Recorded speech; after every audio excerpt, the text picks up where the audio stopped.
रात का समय था। चारों ओर सन्नाटा पसरा हुआ था। रितिका अपने कमरे में अकेली बैठी थी।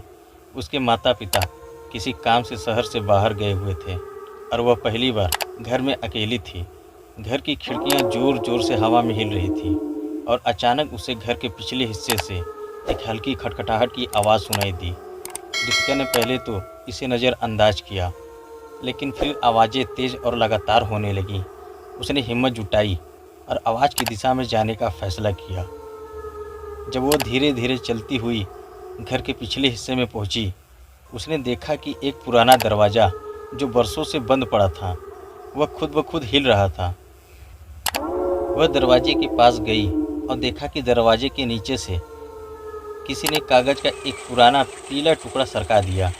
रितिका ने कागज़ को उठाया और कांपते हुए हाथों से उसे खोला। उस पर लिखा था, मुझे बाहर निकालो।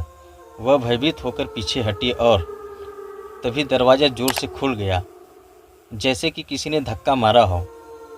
अचानक एक ठंडी हवा का झोंका आया और रितिका ने देखा कि एक धुंधली छाया धीरे धीरे दरवाजे से बाहर आ रही थी। उसके सिर के बाल खड़े हो गए और वह चीखने वाली थी, लेकिन उसकी आवाज़ गले में ही फंस गई। छाया ने धीमे स्वर में कहा, तुमने मुझे जगाया है, अब तुम्हें मेरे साथ आना होगा।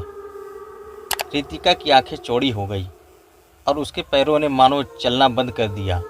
अगले ही पल वह अचानक सिर से गिर गई और वह बेहोश हो गई।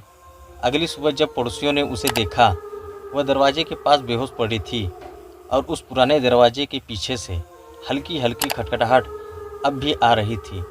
लोग कहते हैं जो भी उस दरवाजे के पास जाता है, उसे रितिका का दर्द भरी चीखें सुनाई देती हैं, जैसे वह अब भी उस भूतिया छाया के साथ फंसी हुई है।